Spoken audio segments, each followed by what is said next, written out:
Cheyenne, it's great to have you back again. Thank you. It's and you've now got your full playing card. I do, yeah. It's good to be back on LPGA this year and play here in Australia again, so I'm looking forward to this week. What did you learn from last year, when you lost your card, and how are you going to approach it, obviously with more experience? Are there any sort of different ways you're thinking about playing the tour this year? Well, with playing 2 events so far this year, it already feels different from last year for me. I feel a lot more comfortable out here with everybody. The environment isn't as foreign to me. Last year it was somewhat overwhelming. I mean, it's golf at the end of the day, but there's a lot more that comes with it out here playing LPGA. So for me, it was a little bit of an adjustment, and I definitely learned a lot last year. So I'm looking forward to this year and hopefully improving and playing up to my ability. Questions, please. Did you feel you didn't play to that ability last year? No, I had a few good tournaments here and there, a few rounds, but overall I just wasn't very consistent. I didn't play very well, which was very frustrating, but I was excited to be able to go through Q School and earn my card back. So it was nice to end the year on that note and get ready for this season. You've had obviously a lot of success here. What's good about coming back to Australia for you in that sense? The memories, definitely. Coming back and playing the Open and then the Masters next week. I've played well in both events before, so it's nice to be here in Australia and have those memories. I love coming here. I love the weather. I love the heat. I love the people. The golf courses are always great to play, so overall it's always nice to be back down here. Kate. What's the biggest difference, do you think, between playing how you did last year to making an impression this year on tour? Is it putting? What does it all come down to? Did you learn? I would say it's mechanical and skill level, and also just the mentality of being on tour and knowing the right mentality to have. Last year I found myself mid-season starting to panic and thinking about the money list, and I have to be ranked this certain number to keep my card. And as a rookie, that's something that is in the back of your head. As much as you try to push it back, that's the last thing you want to do is have to go back to Q School, and unfortunately that's what happened to me. But definitely the mentality of just going out and playing golf every day and worrying about that rather than everything outside of the golf course. What do you make of the course here at Groin? It's really nice. I think it's beautiful. The course is playing really well. The greens are firm. It's in really good shape, so I think it'll be fun. Does it take a while to get used to it? Not too much. I mean, I played yesterday and today. It takes a little bit of adjustment to see how far the ball's rolling out, and it's a little windy today, so to see how that changes how the course is playing, but I'm excited for it. Aside from yourself, who do you think are the players to watch for this tournament? Well, definitely Lydia, after playing so great last year, and she won this event last year also. I mean, last week she won, and then last year she won also, so she's definitely one to look out for. There's a lot of great players here, European Tour and then LPGA, so I think it will be exciting. Hopefully I'll be one of the names up there too. Who are you working with? Who's your team this week? My team this week? Everybody talks about having a team. My team. Used to be one golfer, now there's 7 people involved. Well, I usually travel on my own, so I don't have an entourage or anything. It's just me and my caddy.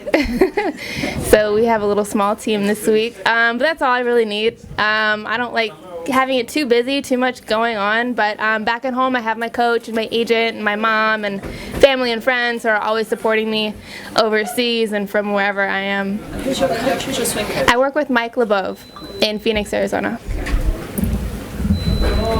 Cheyenne, have you worked on anything in particular this off-season with Mike? Has it been mechanical? Has it been short game? Anything specific you can let us know? One thing that Mike and I were working on is inside 120 yards. So short irons, a lot of short irons and wedges. And then recently just around the greens, putting, trying to get that nailed down. Because the first 2 events I haven't putted very well, so we were kind of trying to figure that out and get that tightened up for this week and the next week. But really just short irons. That's something that's always one of our main focuses. It's a pretty good purse for this one. What does it say about the state of women's golf that there's this sort of money on? It's exciting to see, seeing the evolution of women's golf and how much it's improving, and the exposure that we get with the TV time and the sponsors and, like you said, the purse. I think it shows how much the game is growing, and especially with the women's game getting more and more popular. I think that's exciting to see. Growing up, watching women's golf, you can see, I can see the change in how big it's gotten. So it's exciting to see, and it's exciting to be a part of. Do you have any big goals for 2016 at the moment, Cheyenne? Obviously we're early in the season. What do you hope this builds towards? Well, for this year, I would love to play all 5 majors, LPGA majors, and qualify for the Asian swing. I think that would be a good start for me, and then also, I'd love a win on tour and improve some of my stats from last year. Is there a ranking you're hoping to reach by the end of the year? Not necessarily, kind of just focusing on my stats, and hopefully if I improve my stats, that will improve my ranking to where I would like to be and where I feel like I can be. One last review with you. Certainly. You spent some time yesterday on top of a boat. Yeah. Yeah, when you're on Popeye and things like that, does that help you sort of feel more involved, feel more locally engaged? I think so, because it's nice to be in cities like this and experience something like that most people don't ever get to do. When I was in Melbourne, I did a photo shoot overlooking the water, and I've done it in Dubai. I was on top of a helicopter pad, and so it's cool to do stuff like that when you're outside of the country, because it's a good experience, gets you away from the golf course, and you just get to enjoy being in a country like this. What was your first take on Adelaide when you went into the city? It was really pretty. We saw the, it's called the Oval. The Adelaide Oval was really nice. I've never been here before, so it's a lot to take in and just kind of see and get a feel for the city.